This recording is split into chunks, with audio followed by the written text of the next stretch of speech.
Yo, musta? It's your boy Kiru, back at it again with some yapping session, man. And hi, it's been a while ever since na humawak ulit ako ng microphone at nag-record. But today, I'm just gonna yap about something. Kasi, ewan ko, na-inspire ulit ako mag-record or mag-yap.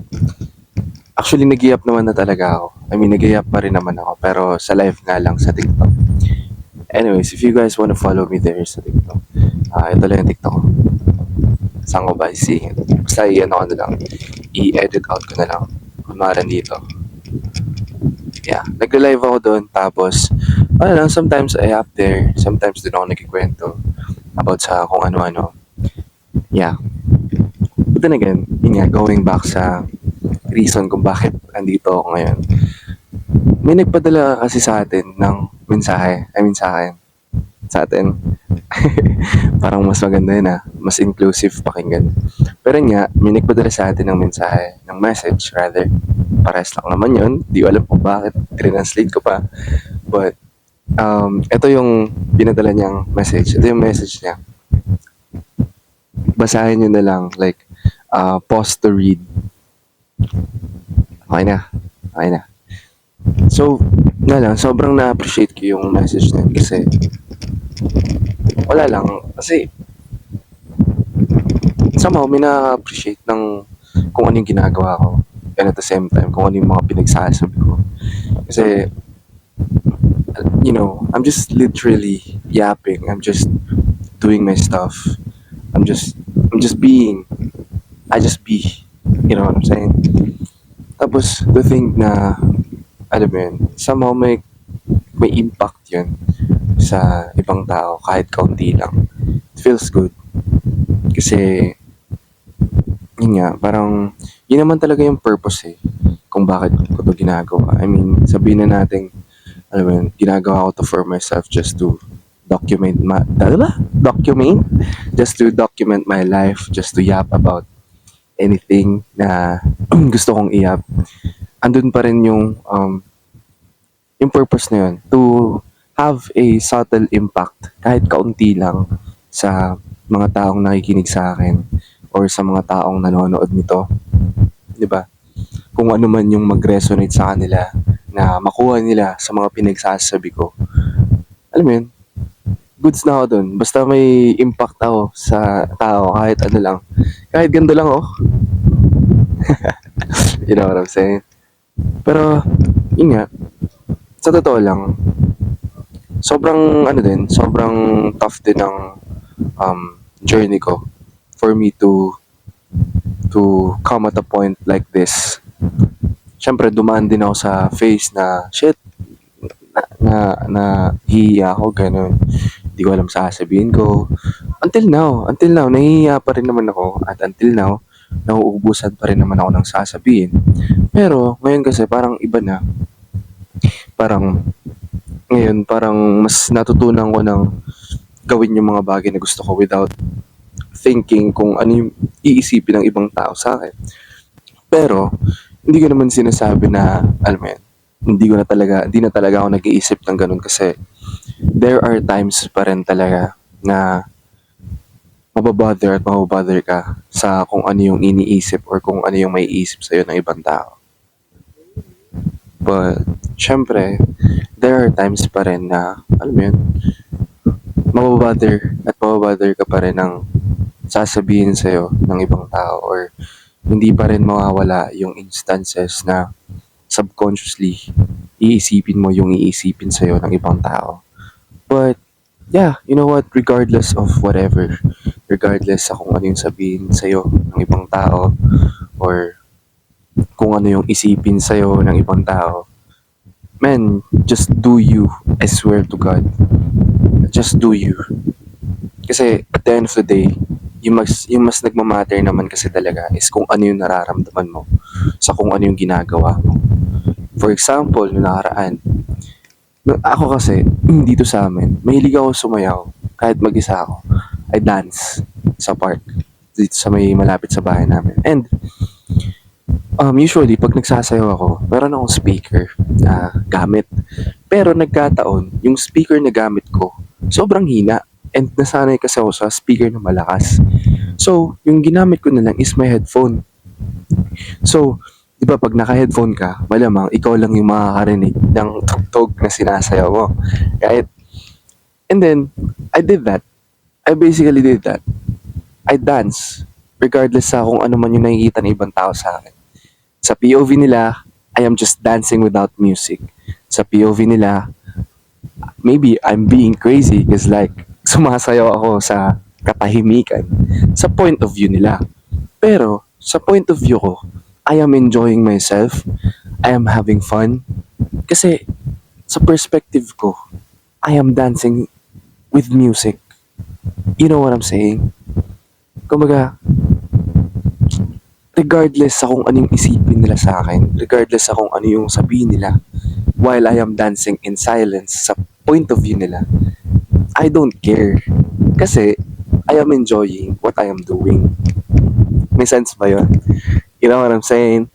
But, yeah, it's been a tough journey then to, you know, to become someone like this. Kasi, basta hindi talaga, syempre, dadaan at dadaan ka talaga sa phase na gano'n.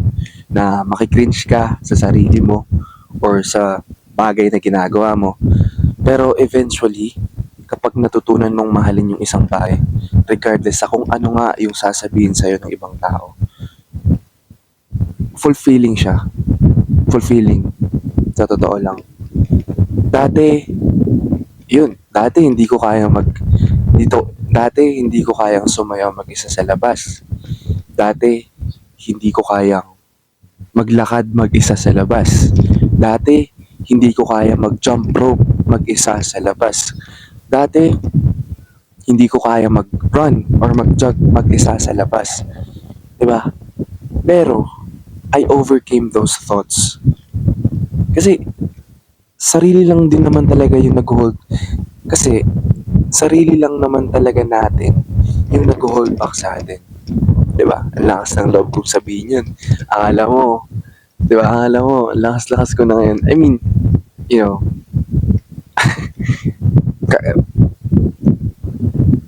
you can be both. Okay? Kaya lang, reminder ko lang sa sarili ko at sa inyo na, you know, you can be both. You can be, pwede ka maging, okay, kaya ko to.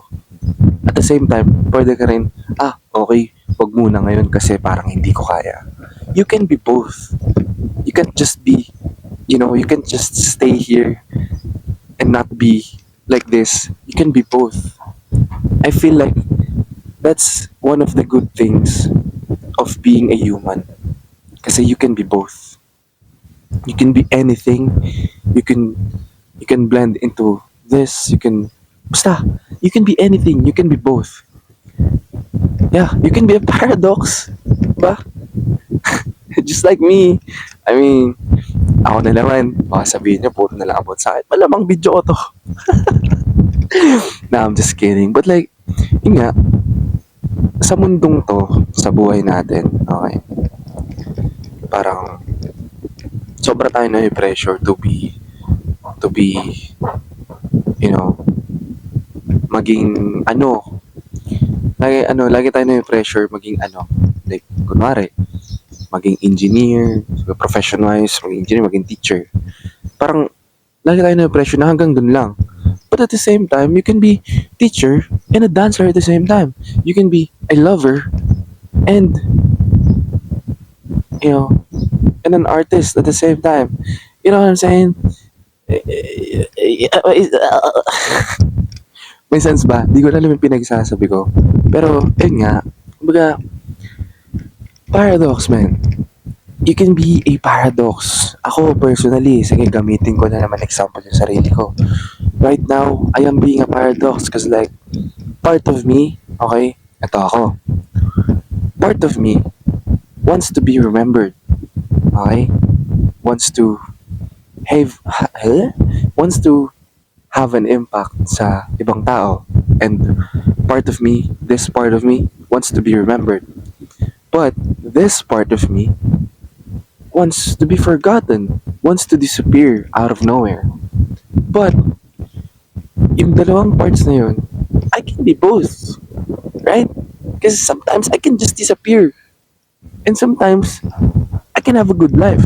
Or, pag nag-disappear ako, magkakaroon pa rin ako ng good life. May sense ba yun? Hindi ko alam.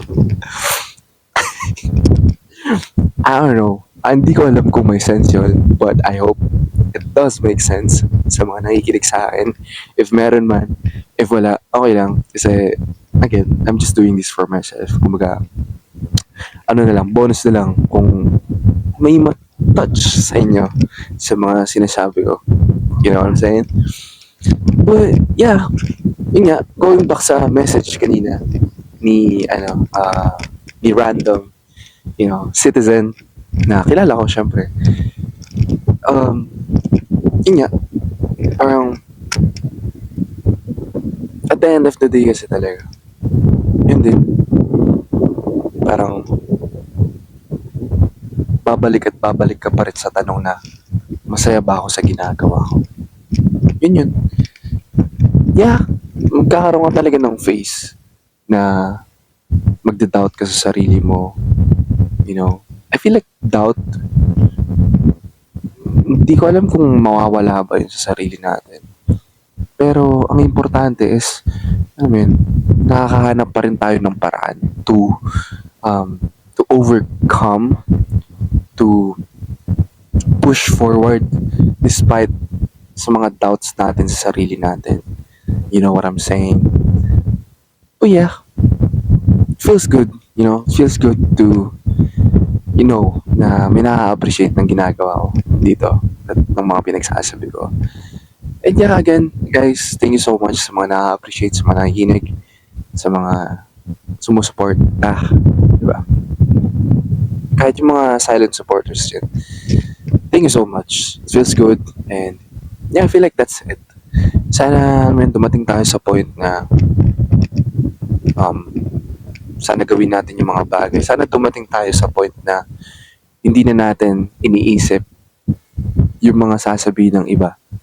Yo, Editor Kiru, sakto, nalobat yung microphone ko dyan. Basta yun lang, gawin nyo lang kung ano gusto nyo. Basta huwag lang kayo manapok na ibang tao. Yeah, yun lang. Peace. Yeah, peace.